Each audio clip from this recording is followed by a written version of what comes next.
अवचेतन मन में कार्य करने का तरीका। मनुष्य का अवचेतन मन उस गहरे जल स्रोत की तरह है जिसमें अनगिनत शक्तियां और संभावनाएं छिपी हुई हैं। लेकिन ये शक्तियां तभी प्रकट होती हैं जब हम जान लें कि ये मन किस प्रकार कार्य करता है और उसे कैसे संचालित किया जा सकता है। अवचेतन मन बिना किसी तर्क के चुपचाप आदेशों का पालन करता है। ये मन बहुत शक्तिशाली है, परंतु ये स्वयं कुछ निर्णय नहीं करता। ये ठीक वैसा ही है जैसे मिट्टी, उसमें जो बीज बोया जाएगा वो उसे उगाने का पूरा प्रयास करेगी, चाहे बीज अमरूद का हो या बबूल का। मिट्टी को कोई फर्क नहीं पड़ता। उसी प्रकार अवचेतन मन भी अच्छे और बुरे, सही और गलत में फर्क नहीं करता। वो जो कुछ भी उसे दिया जाता है उसे वो स्वीकार करता है और उसी के अनुरूप जीवन में फल उत्पन्न करता है। मान लीजिए कोई व्यक्ति कहता है, मुझे याद नहीं रहता, मेरा दिमाग कमजोर है, मैं कभी सफल नहीं हो सकता। ये विचार जब बार बार दोहराए जाते हैं तो अवचेतन मन उन्हें सत्य मान लेता है। वो व्यक्ति सच में कमजोर स्मरण शक्ति का अनुभव करता है, उसके निर्णय असमर्थ होते हैं और वो हर काम में असफलता पाता है। दूसरी ओर यदि वही व्यक्ति अपने विचारों को बदल दे और कहे, मेरी स्मरण शक्ति तीव्र है, मैं आत्मविश्वासी हूँ, मुझे सफलता निश्चित है, तो अवचेतन मन ये भी उतनी ही सहजता से स्वीकार कर लेता है और उसे जीवन में प्रकट करने लगता है। यहाँ सबसे महत्वपूर्ण बात यह है कि हम अपने अवचेतन मन को कैसे निर्देश दें। इसके लिए सबसे प्रभावशाली तरीका है कल्पना और भावना का उपयोग। कल्पना वो उपकरण है जिसके द्वारा आप अपने अवचेतन मन को एक स्पष्ट चित्र दे सकते हैं। जब आप किसी चीज की गहराई से कल्पना करते हैं, जैसे कि आपने उसे पा लिया है, अनुभव कर लिया है और उस कल्पना को भावनाओं के साथ महसूस करते हैं, तब वो विचार अवचेतन मन में गहराई से प्रवेश करता है। कल्पना करते समय केवल शब्दों का उपयोग पर्याप्त नहीं होता, भावनाओं का संयोग अत्यंत आवश्यक है। आप जो कुछ भी अवचेतन मन को देना चाहते हैं उसे अनुभव करें, जैसे कि वो अभी इसी क्षण आपके पास है।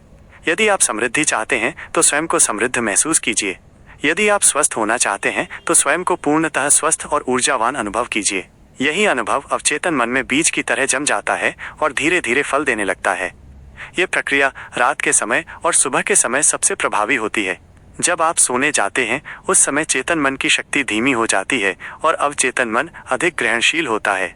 उस समय यदि आप शांत होकर सकारात्मक विचारों की कल्पना करें और उन्हें महसूस करें तो वे गहराई तक बैठ जाते हैं। मान लीजिए कोई व्यक्ति आर्थिक समस्याओं से जूझ रहा है।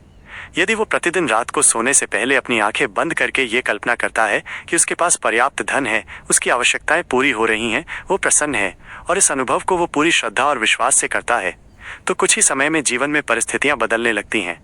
इस विधि को कई महान वैज्ञानिकों, कलाकारों और व्यापारियों ने प्रयोग किया है। उन्होंने अपने अवचेतन मन को कल्पना और भावना के माध्यम से प्रशिक्षित किया और असंभव को संभव कर दिखाया। ये भी देखा गया है कि जब कोई व्यक्ति अत्यधिक चिंता करता है, भय में जीता है या भविष्य को लेकर आशंका में रहता है, तो अवचेतन मन इन विचारों को भी उसी रूप में स्वीकार करता है।